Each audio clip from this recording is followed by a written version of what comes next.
Thanks, Justin. Good morning. It's nice to see so many faces first thing this morning.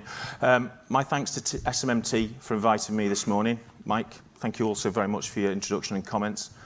I think you speak very well for many of us in the automotive domestic industry.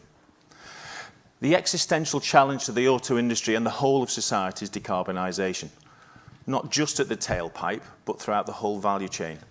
So I'm going to share another aspect of decarbonisation, a sustainable manufacturing process. So, Toyota's global environmental challenge, have I got slides? No? Can we go forward a couple of slides? Okay, thank you.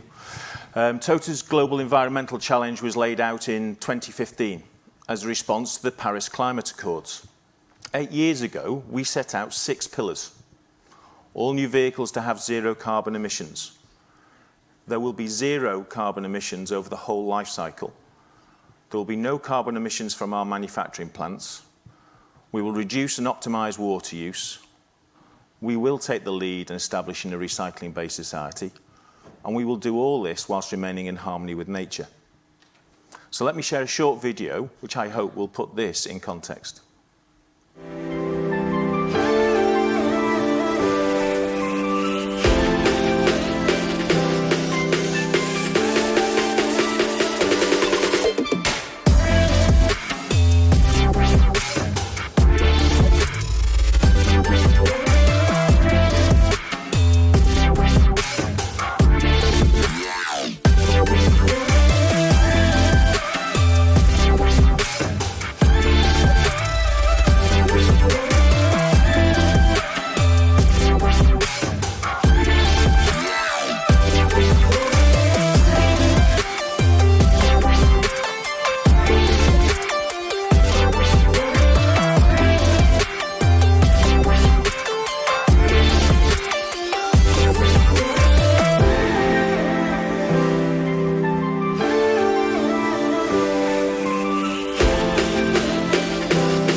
As a manufacturing business unit, we have 8 factories across Europe, manufacturing not just A, B, and C segment vehicles, but also manufacturing most of the engines and transmissions that are used in Europe. 8 out of 10 of the vehicles we sell in Europe are now produced in Europe by Toyota for Toyota. This is all about localization as far as possible. Our policy is to build where we sell. We currently enjoy 7.3% of the market share in passenger cars and light commercial vehicles, which makes us the number 2 brand by volume. Our ambition is for all these manufacturing plants to be completely carbon neutral by 2030, and our entire supply chain to be carbon neutral by 2040. In the UK and across Europe, we've been following a common approach for some time that has been effective in reducing our footprint as quickly and as practically as possible, but also in an economically sustainable manner. We focus on 3 key areas. Firstly, our immediate priority is to reduce usage. Secondly, we've been investing in renewables for some time, but we are expanding past the traditional electric generation to new renewable technologies. And finally, we invest in new technologies to reach our eventual goal of carbon neutrality. We believe this represents an economically sustainable model for sustainable manufacturing. We use 2013 as our baseline to measure progress. By 2019, we had reduced our European carbon footprint by 65%, as we assured all our electricity was supplied from renewable sources. Since then, we have been working harder to reduce further through our daily energy-saving efforts, and in parallel, as Toyota has introduced new processes, we have introduced new technologies to minimise or eliminate their carbon footprint. Probably our final major hurdle to carbon neutrality are our high-temperature gas fuel processes. We are planning the introduction of biomethane to close the remaining gap. We are in it for the long game. Each of the European manufacturing plants have redirected some of our members to dedicated ESCO teams, energy reduction, support and collaboration. In mainland Europe, we are aiming for significant operating cost reductions with these measures over the next 2 years. These 4 examples are from the UK plant in Burnaston. Our ESCO team's usage reduction initiatives translate to a saving of £5 million per year last year. This example is on a bigger scale than usual for the Burnaston ESCO team, but one we are very proud of. Good quality vehicle painting requires us to keep the atmosphere between tight temperature tolerances, and we are constantly heating and cooling the air throughout the day and throughout the year. So the team systematically increased the level of air recirculation so less fresh air was introduced into the plants that required conditioning. That's simple in concept, but as a result we have reduced our paint shop carbon emissions by 70%, with payback in less than a year.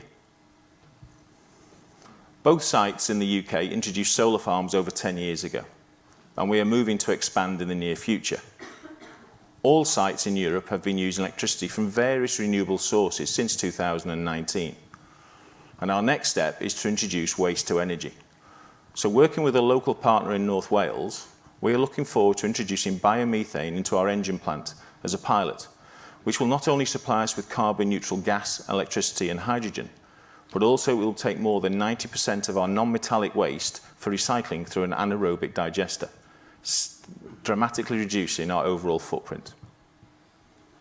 Our final step is the introduction of new technology. Again, here's an example from the engine plant. So in this case, new furnaces with a variety of new techniques mean we have reduced our carbon footprint in the last 12 months by 31%. And they have enabled us to dramatically increase our level of metal recycling. We have been recycling aluminium in-house for 10 years, but we are now able to take scrap from local companies as well. We have reduced the metallic waste from the site again by 90%. We plan to go further than aluminium as part of recycling. We are piloting full vehicle dismantling into commodities that we can effectively recycle, either in-house or via our supply chain.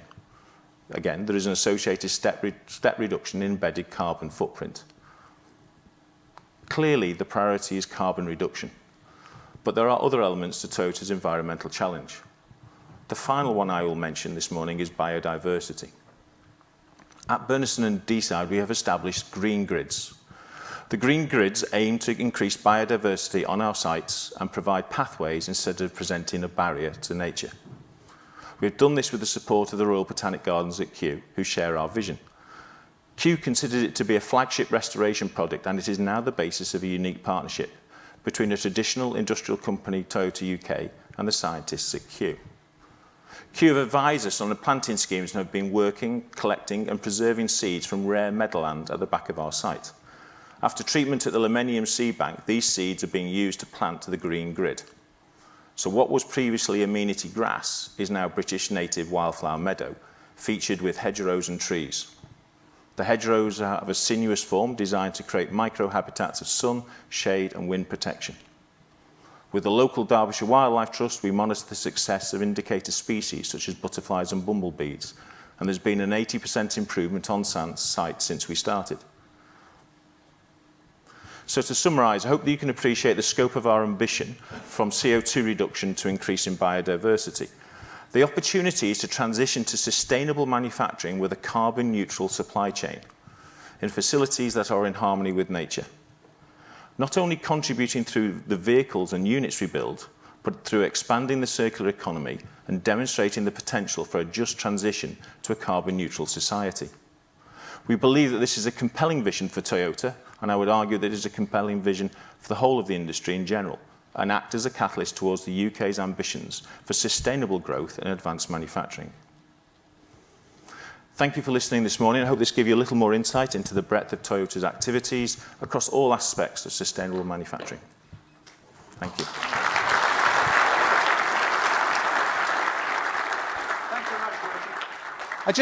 Just a quick question from me before we go on to other things. Just watching all of that and listening to it, at the public level, we still focus on the tailpipe stuff. How do you make the transition, not just in this room where people absolutely know that this stuff is important and is real, but to a more public kind of facing thing that suggests to people that what they need to look at is the total picture, not just the tailpipe? So I can't talk about society in general, but in Toyota, what we are doing very strongly is looking at the embedded carbon in everything we do. So from the materials we use to the energy we use, everything in terms of transport of the people, in terms of the whole aspect, because it has to be a balanced view, because it has to be about bringing carbon down. It's not about what's emitted at the tailpipe necessarily. It's about the total picture. It's about that picture that drives down carbon that will allow us to avoid the climate emergency. Yeah. And that's what we're trying to do in terms of that, looking at the whole ecosystem from that point of view. Okay, well, Richard, that's a fascinating talk. Thank you very much for joining us this morning. Richard, thank you, and we will wait for it with the applause. Wait for it with the applause. We will also have an opportunity to further discuss some of these things in the panel discussion that are going to be coming up during the course of the morning. Finally, the applause. Thank you, Richard.